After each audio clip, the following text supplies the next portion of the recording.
শপথ কয়টা ছিল? 4টা। মূলত নবুয়তের শপথ, তাই না? নবুয়ত আমাদের জন্য সবচাইতে বড় নেয়ামত। কারণ নবীরা যদি আমাদেরকে এই তথ্যগুলো না দিতেন, আমরা জান্নাত জাহান্নাম চিনতাম? ভাইরা বলেন তো, আখেরাত চিনতাম?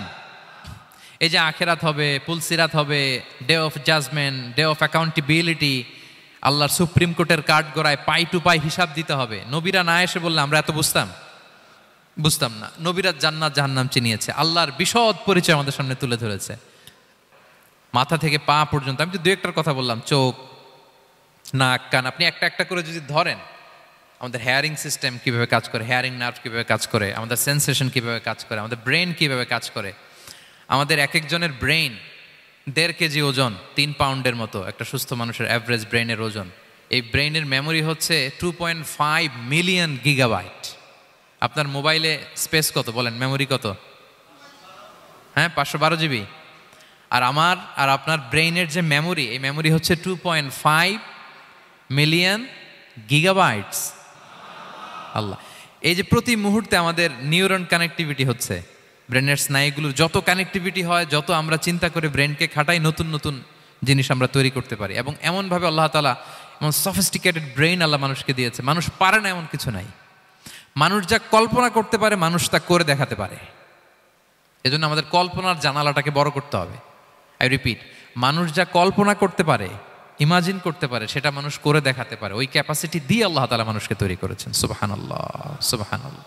লাকাদ খালাকনাল ইনসানা ফি আহসানি তাকওয়িম। এই ব্রেনকে খাটিয়ে মানুষের কত ইনভেনশন, কত ডিসকভারি, মানুষ সভ্যতার পর সভ্যতা বিনির্মাণ করেছে। চোখ ধাঁধানো মানুষের আবিষ্কার, তাক লাগিয়ে দিয়েছে গোটা বিশ্বে একটার পর একটা করে।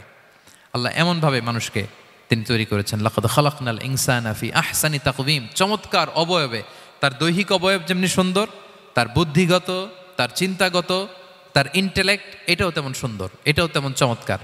পৃথিবীর কোনো প্রাণীকে আল্লাহ তাআলা এরকম হিউম্যান ব্রেনের মতো এরকম সফিস্টিকেটেড ব্রেন দিয়ে, ইন্টেলেক্ট দিয়ে তৈরি করেনি। এজন্য সব প্রাণী থেকে মানুষ আলাদা। সব প্রাণী থেকে মানুষের চিন্তা, বিবেক, বুদ্ধি এগুলো আলাদা। তাহলে দেখেন, মানুষের শ্রেষ্ঠত্ব মূলত এগুলোর দ্বারা। মানুষ যদি তার চিন্তা, বিবেক, বুদ্ধি খাটায়, সে শ্রেষ্ঠ হয়ে যায়। আমি একটা কথা প্রায় বলি যে মানুষ যদি ভালো হয়, সে ফেরেশতার চেয়েও ভালো। আর মানুষ যদি খারাপ হয়, সে পশুর চেয়েও নিকৃষ্ট। আল্লাহ বলেন, উলাইকা কাল আনআমি বাল হুম আদাল লাহুম কুলুবুল লা ইয়াফকাহুনা বিহা ওয়া লাহুম আ'য়ুনুল লা ইউবসিরুনা বিহা ওয়া লাহুম আযানুল লা ইয়াসমাউনা বিহা উলাইকা কাল আনআমি বাল হুম আদাল। তাদের হৃদয় আছে, ওটা দিয়ে অনুধাবন করে না সত্যকে। চোখ আছে, ওটা দিয়ে সে সত্যটা দেখে না। কান আছে, হকের কথা শোনে না। উলাইকা কাল আনআম, আল্লাহ বলেন তারা প্রাণীর মতো, চতুষ্পদ জন্তুর ন্যায়। শুধু অতটুকুই না, বাল হুম আদাল, তারা তার চেয়েও নিকৃষ্ট, তার চেয়েও নিকৃষ্ট। তাহলে মানুষ ভালো হলে সে ফেরেশতাকে ছাড়িয়ে যায়, আর মানুষ নিকৃষ্ট হলে সে পশুত্বকে হার মানায়। কথা বুঝতে পেরেছেন? মানে আমরা ভালো হলে সবচেয়ে ভালো, খারাপ হলে সবচেয়ে খারাপ। একটা পশু আর একটা পশুকে হত্যা করে কেটে 20 টুকরা করছে, এরকম কোনো নিউজে আসছে কোনো দিন? কিন্তু আশরাফুল মাখলুকাত মানুষ, তার মতো রক্তে মাংসে গড়া আরেকটা মানুষকে নির্মমভাবে হত্যা করে কেটে 20 টুকরা করে বস্তাবন্দি করে ডোবার মধ্যে ফেলে রাখছে, এরকম নিউজ আছে না বলেন? আছে। মানুষ তার মতো একটা মানুষকে নির্মমভাবে হত্যা করে। এরকমও তো আছে যে কেরোসিন দিয়ে তার মতো আরেকটা মানুষকে সে জ্বালিয়ে দিয়েছে, আছে না নাই বলেন? গ্রামের পর গ্রাম জ্বালিয়ে দেয়, জনপদের পর জনপদ ধ্বংস করে দেয়, বোমা মেরে শহর উড়িয়ে দেয়। লিটল বয় মেরেছিল আমেরিকান সোলজাররা জাপানের হিরোশিমা শহরের উপর। আমি হিরোশিমা তো গত বছর ভিজিট করে আসলাম, আমি নিজে দেখে এসেছি যে এখানে বোমটা মেরেছে। মুহূর্তের মধ্যে পুরো শহর ভ্যানিশ, এমন রেডিয়েশন। তো যেই আমেরিকান পাইলট বোমা মারতেছে সেও মানুষ, সেও কি? আর যাদেরকে ধ্বংসের জন্য এই লিটল বয় মারলো হিরোশিমাতে আর ফ্যাটম্যান মারলো নাগাসাকিতে, এরাও কি? তাহলে দেখেন, মানুষ তার মতো আরেকটা মানুষকে এরকম মেরে টুকরো টুকরো কুচি কুচি করতে সে দ্বিধাবোধ করে না। আল্লাহ, মানুষ গণহত্যা চালায়, জেনোসাইড। এই যে আমাদের বাংলাদেশে তো কিছুদিন আগে হলো গণহত্যা, হেলিকপ্টার থেকে গুলি করে বাচ্চা মেরে ফেলতেছে। কার বাচ্চা? কার কলিজার টুকরা সন্তান? Don't care. জনগণের টাকায়, ট্যাক্সের টাকায় কেনা বুলেট, হেলিকপ্টার দিয়ে জনগণকে, ছাত্রদেরকে হত্যা করা হয়েছে। দেখেন, সেও মানুষ। যারা হত্যা করতেছে, গণহত্যা, জেনোসাইড চালিয়েছে, তারাও মানুষ। তাহলে মানুষ যদি খারাপ হয়, মানুষের চেয়ে খারাপ আর কেউ হয়? আর মানুষ ভালো হলে মানুষের চেয়ে ভালো কেউ হতে পারে? মানুষ এমন জায়গায় যেতে পারে যেখানে ফেরেশতারাও যেতে পারে না। জিবরাইল ইসলামের যাওয়ার সীমানা যেখানে শেষ, মুহাম্মদ সাল্লাল্লাহু আলাইহি ওয়াসাল্লামের ঊর্ধ্ব জগতের কাহিনী সেখান থেকে শুরু। আল্লাহু আকবার। তাহলে মানুষ ভালো হলে ফেরেশতাকে ছাড়ায়, মানুষ খারাপ হলে পশুত্বকে হার মানায়। So the decision is yours. রাস্তা দুইটা, আপনি কোন দিকে যাবেন? আপনি কি ডান দিকে জান্নাতের পথে যাবেন নাকি বাঁ দিকে জাহান্নামের পথে যাবেন? সিদ্ধান্ত আপনার। আল্লাহ তাআলা বললেন, লাকাদ খালাকনাল ইনসানা ফি আহসানি তাকওয়িম। আমি মানুষকে চমৎকার আকৃতিতে তৈরি করেছি। হাতের মেকানিজম কি, পায়ের মেকানিজম কি, আমার চেয়ে আপনারাও ভালো জানেন। এগুলো ঘন্টার পর ঘন্টা আপনি বলতে পারবেন যে কেমনভাবে আল্লাহ তাআলা তৈরি করেছেন। আল্লাহ বলেন, মানুষকে আমি অত্যন্ত চমৎকার আকৃতি দিয়ে তৈরি করেছি। তার সৃষ্টিগত কাঠামো, তার বুদ্ধিবৃত্তিক কাঠামো, তার চিন্তাগত কাঠামো, তার আচরণগত কাঠামো, তার নৈতিকতায় তাকে এমন উচ্চ মর্যাদার আসন আমি দিয়েছি, এটা যদি সে অ্যাচিভ করে, বিলং করে, তাহলে তার চেয়ে শ্রেষ্ঠ কেউ আর হতে পারে। কিন্তু আল্লাহর দেয়া এই ক্যাপাসিটিগুলো, এই নেয়ামাগুলো যদি সে অ্যাকসেপ্ট না করে, সে যদি পশুত্বের পথে হাঁটে, সে যদি শয়তানের দেখানো পথে হাঁটে, তাহলে সে এত নিচে যাবে, অন্য কেউ আর এত নিচে যেতে পারে না। মানুষ যত নিচে যেতে পারে, ফেরেশতারাও অত নিচে যেতে পারবে না, জিন জাতিও পারবে না, কোনো প্রাণীর পক্ষে যাওয়া সম্ভব না। তাহলে মানুষকে আল্লাহ তাআলা এমন সফিস্টিকেটেড ওয়েতে তৈরি করেছেন, চাইলে সে সবার উপরে যেতে পারে, আবার চাইলে আল্লাহর দেয়া নেয়ামতগুলোকে যদি সে ভিন্ন খাতে প্রবাহিত করে, সে সবচেয়ে নিকৃষ্ট হতে পারে। সেটাই আল্লাহ বললেন, সুম্মা রাদাদনাহু আসফালা সাফিলিন। এরপরে তাকে আমি হীন থেকে হীনতর করেছি, নিচ থেকে আরো নিচে নিয়েছি। সে যখন ঈমান আনে না, সে যখন সৎকর্ম করে না, সে যখন আল্লাহর শেখানো, আল্লাহর দেখানো রাস্তায় সে চলে না, সে যখন তার নফসের কথা শুনে, সে যখন তার প্রবৃত্তির গোলাম সাজে, সে সবচেয়ে নিকৃষ্ট হয়। আসফালা সাফিলিন মানে একেবারে নিচে, এর নিচে আর নাই। আল্লাহ বলেছেন, ইন্নাল মুনাফিকিনা ফিদ দারকিল আসফালি মিনান নার। সেখানে আল্লাহ আসফাল বলেছেন, মুনাফিকরা জাহান্নামের একেবারে তলদেশে থাকবে। তাই মানুষ যদি ঈমান আর সৎকর্মের বলে বলিয়ান না হয়, সে এত খারাপ হয়, কেউ এত নিচে যেতে পারে না। বলেন, মানুষ যত নিচে যেতে পারে, জিন তত নিচে যেতে পারবে? ফেরেশতারা পারবে না। আর মানুষ যত উপরে যেতে পারে, ফেরেশতারা এত উপরে যেতে পারবে না। সো দুইটারই সুযোগ আপনার আছে। সুম্মা রাদাদনাহু আসফালা সাফিলিনের দুইটা ব্যাখ্যা। কোনো মুফাসসির বলেছেন, যৌবনের পর, যৌবনে থাকে শক্তিশালী, বার্ধক্যের সময় যখন সে নুয়ে যায়, ছোট হয়, সে একেবারে দুর্বল হয়ে যায়, সেটা বোঝানো হয়েছে। আর অন্যান্য মুফাসসিরিন একরাম বলেছেন, না, আল্লাহর দেওয়া এই নেয়মা, ক্যাপাসিটি যখন সে সঠিক পথে কাজে লাগায় না, সে যখন প্রবৃত্তির অনুসরণ করে, সে তখন এত খারাপ হয়, এত নিচ থেকে নিচুতর হয়, এত হীন থেকে হীনতর হয়, তার চেয়ে হীনতর আর কেউ তখন হতে পারে না। সেখান থেকে বাঁচার দুটি রাস্তা আল্লাহ বলছেন, ইল্লাল্লাযীনা আমানু ওয়া আমিলুস সলিহাত। তবে যারা ঈমান আনে এবং সৎকর্ম করে তারা ছাড়া। তারা ওই নিচু থেকে নিচুতর নয়, তারা শ্রেষ্ঠতর। ঈমান এবং সৎকর্ম, ঈমান এবং আমলে সালেহাত। কোরআনের অনেক জায়গায় আপনি আয়াতটা পাবেন, ইন্নাল্লাযীনা আমানু ওয়া আমিলুস সলিহাতি কানাত লাহুম জান্নাতুল ফিরদাউসি নুজুলা। নিশ্চয়ই যারা ঈমান এনেছে, সৎকর্ম করেছে, তাদের জন্য আমি জান্নাতে ফেরদাউস রেখে দিয়েছি। তা আল্লাহ বলেন, তারা নিকৃষ্ট হবে না যারা ঈমান এনেছে, সৎকর্ম করেছে। যারা কি এনেছে?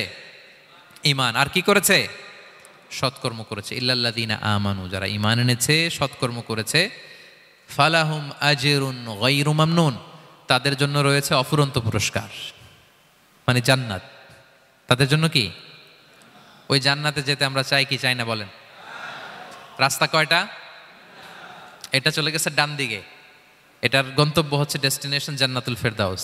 আর এটা শয়তানের পথ, এটা আপনার প্রবৃত্তির দেখানো পথ, এটা চলে গিয়েছে জাহান্নামে। So now the decision is years. আপনার ডিসিশন, কোন দিকে যাবেন, ডানে না বায়ে? জান্নাতে না জাহান্নামে? জান্নাতে যেতে চাই আমরা। ফালাহুম আজরুন গায়রু মামনুন, তাদের জন্য আছে অফুরন্ত নেয়ামত, অফুরন্ত পুরস্কার। আমরা যেন সেই পুরস্কার লাভে ধন্য হতে পারি, আমরা সবাই বলি আমিন। আল্লাহ বলেন, এইভাবে 4টা কসম করার পরে, এত গুরুত্বপূর্ণ বার্তা হাজির করার পরে, তোমার ঘুমন্ত বিবেককে জাগিয়ে তোমাকে বার্তা দেওয়ার পরেও কিভাবে তুমি অস্বীকার করতে পারো আখিরাতকে? ফামা ইউকাযযিবুকা বা'দু বিদ্দিন। এরপরেও কোন বিবেকে, কোন আকলে, কোন সাহসে তুমি কর্মফল দিবসকে অস্বীকার করো? কোন সাহসে? এখানে দিন দ্বারা উদ্দেশ্য কর্মফল। ভালো করলে যে ভালো পাবে, খারাপ করলে যে খারাপ পাবে। দিনের অনেক অর্থ, এটার তাফসিরে গেলে সময় কুলাবে না। ফামা ইউকাযযিবুকা বা'দু বিদ্দিন। এরপরেও কর্মফলকে অস্বীকার করার সাহস তুমি কোত্থেকে পাও? কিসে তোমাকে উদ্বুদ্ধ করে কর্মফল দিবসকে অস্বীকার করতে? আলাইসাল্লাহু বিআহকামিল হাকিমিন, আল্লাহ তাআলা কি শ্রেষ্ঠ বিচারক নন? সূরা আবু দাউদে আল্লাহর হাবিব সাল্লাল্লাহু আলাইহি ওয়াসাল্লাম বলেন, কেউ যদি সূরাতুত তিন তেলাওয়াত করতে করতে যদি শেষ আয়াতে চলে আসে, আর সে যখন পড়ে আলাইসাল্লাহু বিআহকামিল হাকিমিন, আল্লাহ তাআলা কি শ্রেষ্ঠতম বিচারকদের মধ্যে সর্বশ্রেষ্ঠ বিচারক জাজ নন, তখন সে যেন উত্তর দেয়, এটা তো আল্লাহর প্রশ্ন। আলাইসাল্লাহু বিআহকামিল হাকিমিন, আল্লাহ আমাদেরকে প্রশ্ন ছুড়ে দিয়েছেন যে আল্লাহ তাআলা কি শ্রেষ্ঠ বিচারক নন। তখন যে তেলাওয়াত করে সে যেন বলে বালা বালা ওয়া আনা আলা যালিকা মিনাশ শাহিদিন। বালা মানে অবশ্যই, হ্যাঁ আল্লাহ অবশ্যই আপনি শ্রেষ্ঠ বিচারক, আর আপনি যে শ্রেষ্ঠতম বিচারক এই সাক্ষী আমি দিচ্ছি, এই ঘোষণা আমি দিচ্ছি। পড়েন সুবহানাল্লাহ। আপনি দেখবেন মসজিদুল হারামে, হারামাল মাক্কিতে যখন তেলাওয়াত করে ইমাম সাহেবরা, এই আয়াতের পরেই যদি রুকুতে যায় দেখবেন ফিসফিস করে বলে যে বালা বালা ওয়া আনা আলা যালিকা মিনাশ শাহিদিন। আমি নিজে শুনেছি, দেখবেন ওনার এটা পরে, কারণ আল্লাহ এখানে প্রশ্ন ছুড়ে দিয়েছেন, আর উত্তর হিসেবে বলতে হবে বালা ওয়া আনা আলা যালিকা মিনাশ শাহিদিন। আল্লাহ অবশ্যই আপনি শ্রেষ্ঠ বিচারক। আল্লাহর চাইতে শ্রেষ্ঠ বিচারক আর হতে পারে? আমরা কত লাকি যে আল্লাহর আহকামুল হাকিমিন হিসেবে বিচারক পেয়েছি। আমাদের বিচার যদি অন্য কেউ করতো, নিজেরা যদি নিজেদের, আল্লাহ যদি বলতো তোরটা বিচার তুই কর আর তোরটা তুই কর, কি অবস্থা হয়তো বলেন? যার সাথে যার শত্রুতা আছে ওইখানে দেখাই দিত। কিন্তু আমরা বিচারক হিসেবে পেয়েছি কাকে? আল্লাহ কি পার্সিয়ালিটি করবে বিচারে? স্বজনপ্রীতি করবে? কারো উপর জুলুম করবে? কাউকে ঠকাবে? আল্লাহ বলেন ওয়ামা আনা বিযাল্লামিল লিল আবিদ, আমি কখনো আমার বান্দার উপর জুলুম করি না। ওয়া নাদাউল মাওয়াজিনাল কিসতা লিয়াউমিল কিয়ামা, কিয়ামতের দিন আমি মিজান নামে এমন এক ন্যায় বিচারের মানদণ্ড স্থাপন করব, ফালা তুযলামু নাফসুন শাইআ, এক বিন্দু পরিমাণ কেউ মাজলুম হবে না। এক বিন্দু পরিমাণ কেউ মাজলুম হবে না। এজন্য দুনিয়াতে যদি বিচার না পান, আল্লাহর দরবার বিচারটা দিয়ে রাখেন, সেদিন বিচার হবে। আহকামুল হাকিমিন আপনারা ঠকাবে না। দুনিয়াতে বিচার পান নাই, মাজলুম হয়েছেন, মানুষ ভুল বুঝছে, কেউ আপনারে ঠিক মতো বুঝে নাই, আপনার কথাটা কাকে বলবেন? বিপদে পড়লে ক্রাইসিস মোমেন্টে কাকে শেয়ার দিবেন? না ফেসবুকে শেয়ার দিবেন? আমরা তো ফেসবুকে শেয়ার দিয়ে দিই এখন। ফেসবুকে শেয়ার দেওয়ার আগে, বন্ধুকে শেয়ার দেওয়ার আগে, স্ত্রীর কাছে শেয়ার করার আগে আমার সমস্যার কথা আগে শেয়ার করব কাকে? কারণ আলাইসাল্লাহু বিআহকামিল হাকিমিন, আল্লাহ বলছেন আমি কি শ্রেষ্ঠ বিচারক নই? বালা বালা ইয়া রাব ওয়া আনা আলা যালিকা মিনাশ শাহিদিন, অবশ্যই আল্লাহ আপনি শ্রেষ্ঠ বিচারক। ক্লিয়ার হয়েছে না সবার কাছে? শপথ কয়টা ছিল? 4টা। মূলত নবুয়তের শপথ, তাই না? নবুয়ত আমাদের জন্য সবচাইতে বড় নেয়ামত। কারণ নবীরা যদি আমাদেরকে এই তথ্যগুলো না দিতেন, আমরা জান্নাত জাহান্নাম চিনতাম? ভাইরা বলেন তো, আখেরাত চিনতাম? এই যে আখেরাত হবে, পুলসিরাত হবে, day of judgment, day of accountability, আল্লাহর সুপ্রিম কোর্টের কাঠ গড়ায় পাই টু পাই হিসাব দিতে হবে, নবীরা না এসে বললে আমরা এত বুঝতাম না। নবীরা জান্নাত জাহান্নাম চিনিয়েছে, আল্লাহর বিশদ পরিচয় আমাদের সামনে তুলে ধরেছে, আখিরাতের পরিচয়, লাইফ আফটার ডেথ কিরকম হবে সবকিছু আমাদের কাছে তুলে ধরেছে। সো নবুয়ত আল্লাহ তাআলার পক্ষ থেকে অনেক বড় নেয়ামত।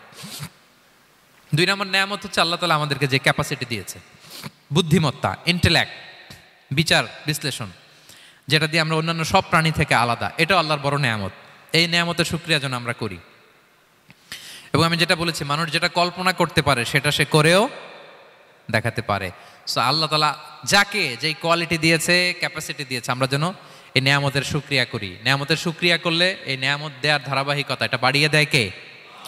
লা ইন শাকারতুম লা আযীদান্নাকুম ওয়া লা ইন কাফারতুম ইন্না আযাবি লাশাদীদ। শুকরিয়া করলে নেয়ামত আরো বাড়িয়ে দেব। তাহলে প্রথম নেয়ামত ছিল নবুওয়াত, প্রফেটহুড, প্রফেসি, এটা অনেক বড় নেয়ামত। এই রেভেলেশন এসে আমাদেরকে এনলাইটেন করেছে। তা না হলে আমাদের গডকে, গডের ফিচার কি, আখেরাত কি, জান্নাত কি, জাহান্নাম কি, the concept of punishment, concept of আখেরা, কিছুই আমরা ভালোভাবে বুঝতাম না। এটার শপথ আল্লাহ করেছেন। আল্লাহ আমাদেরকে নেয়ামত দিয়েছেন, ক্যাপাসিটি দিয়েছেন, সক্ষমতা দিয়েছেন, সবচাইতে সফিস্টিকেটেড ব্রেন দিয়ে তৈরি করেছেন, এটা একটা বড় নেয়ামত। এবং রাস্তা দেখিয়ে দিয়েছেন, হয় ডানে নয় বায়ে। এবং তিনি আশ্বাস দিয়েছেন যে তোমাদেরকে সঠিক ফায়সালার মাধ্যমে বিচার করা হবে সেদিন। তাই আমাদের বিপদে আপদে সবসময় আমরা যেন ফরিয়াদ করি এক মহান সত্তার কাছে। বলুন তো আওয়াজ করে, তিনি কে? আল্লাহর কাছে যেন আমরা ফরিয়াদ করি। আল্লাহ তাআলা আমাদের সবাইকে কথাগুলো বুঝা আর আমল করার তৌফিক দান করুক।